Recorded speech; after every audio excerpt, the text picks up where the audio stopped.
على جزيرة تيدرا القابعة على الساحل الموريتاني، بدأت أولى صفحات حركة ستغير وجه التاريخ إلى الأبد. من هنا، من أرض موريتانيا، أسس يحيى بن عمر اللمتوني ورفاقه الرباط الأول لحركة المرابطين الإصلاحية. رباط لم يكن مجرد مكان للعبادة، بل كان منارة للجهاد والعلم وبداية لدولة المرابطين. بعد وفاة القائد المؤسس يحيى بن إبراهيم الكتالي، تسلم يحيى بن عمر قيادة الجيش المرابطي، رجل يحمل روح الإصلاح وعزيمة المحاربين الأوائل. فانطلق يقود الفتوحات الأولى باسم الدعوة ووحدة المسلمين. من ميادين الانتصارات عاد يحيى بن عمر إلى أزوكي بولاية أدرار، المدينة التي أصبحت العاصمة الأولى لدولة المرابطين. ومن هذه البقعة الهادئة على مشارف الصحراء بدأت الدولة الناشئة تتشكل وتخرج من طور الرباط إلى طور الدولة.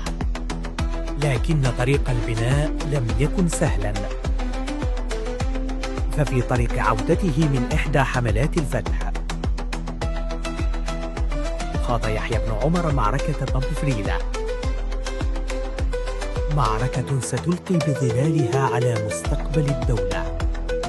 هناك وفي قلب الميدان استشهد القائد يحيى بن عمر اللمتوني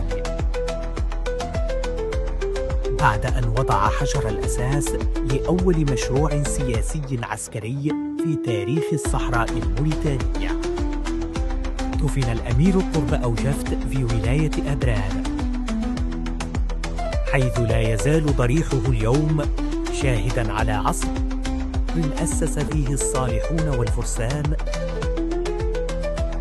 أول دولة إسلامية في صحراء موريتانيا. رحل يحيى بن عمر،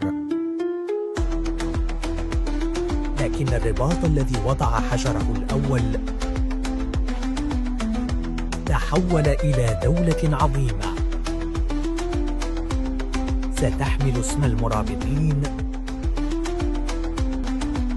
وتغير مجرى التاريخ في المغرب والأندلس وإفريقيا.